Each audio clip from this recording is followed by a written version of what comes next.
Tax Savings. This is Tony Novak here to share a few points on saving taxes and staying out of tax trouble. Your camera's not messed up. I decided to join the No Shave November a little late, but we'll see how that goes by the end of the month. Today I want to cover the topic of I want to fight. And sometimes in a tax dispute, controversy, government is trying to collect a bill that you don't think is due. It may well not be due. It might be clear to everybody that it's not fair and not due. And it's common human reaction to want to fight that. However, it doesn't always make sense to do that. And this episode is triggered by a story shared by a very competent professional tax professional who stated that it's the tax representative's job to hold the IRS accountable to fair standards and practices, and that we have an obligation to do that. And I strongly disagree and know that that's not the case. A CPA, and by the way, that was a enrolled agent, very competent, professional, experienced enrolled agent, tax professional. A CPA has a slightly different job.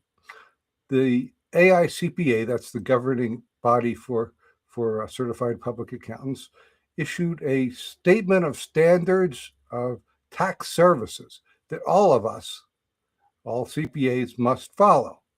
And statement 7, example 7, items A through K, gives a number of examples of why it may not always make sense to fight. And in summary, basically it means that if the expected benefit of the service that we're going to provide, the time and money that we're going to put into fighting, is more than the expected benefit that we're going to get out, I'm not going to recommend it. It would be unethical to do so. And there are very limited circumstances where someone might say, well, even though I'm losing money on the deal, I understand that.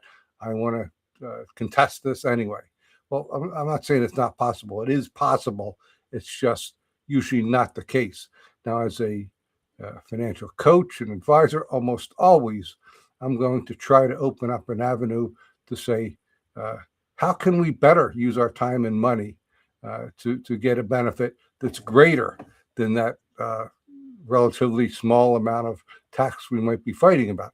The example used in the case shared by the EA was an $11,000 disputed tax, and she admitted that doesn't know the outcome. So if we don't know the outcome, we know that there's a less than 100% chance of prevailing, and for sake of discussion, let's just call it a 50% chance of winning or losing. So 11,000 times 50% is 5,500. That means our benefit, our potential benefit here, the estimated benefit is 5,500.